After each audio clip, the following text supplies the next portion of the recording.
ہمارے قریب کے بزرگان دین میں سے ایک بزرگ کا واقعہ ہے۔ اس کی گھر والی نے کھانا پکایا اور اس کھانے میں نمک بہت زیادہ ہو گیا۔ جب اس نے کھانا شروع کیا تو اسے بہت زیادہ نمک محسوس ہوا کہ دیکھو یہ تو اتنا بہت زیادہ نمک ڈالا ہے۔ بس اس کے دل و دماغ میں یہ خیال آ گیا ہے کہ یہ اللہ کی بندی ہے، غلطی ہو گئی، کوئی بات نہیں، میں نے معاف کر دیا۔ اس کو معاف کر دیا ہے، کچھ بھی نہیں کہا،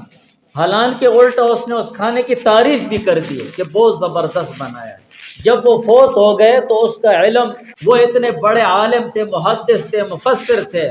فوت ہونے کے بعد کسی نے اس کو خواب میں دیکھا کہ اللہ تعالیٰ نے آپ کے ساتھ کیا معاملہ فرمایا، تو انہوں نے عرض کیا کہ اللہ تعالیٰ نے میری مغفرت فرما دی ہے اور ایک چھوٹے سے عمل پر اللہ تعالیٰ نے میری بخشش فرمائی ہے۔ اور پھر اپنا واقعہ سنایا کہ اللہ تعالیٰ نے مجھے اپنے سامنے کھڑا کر دیا ہے اور اللہ تعالیٰ نے یہ فرمایا کہ ہم تمہیں تمہاری ایک نیکی پر بخشش کرتے ہیں تمہاری، اور وہ نیکی یہ ہے کہ ایک دن تمہاری بیوی سے سالن میں نمک بہت زیادہ ہو گیا تھا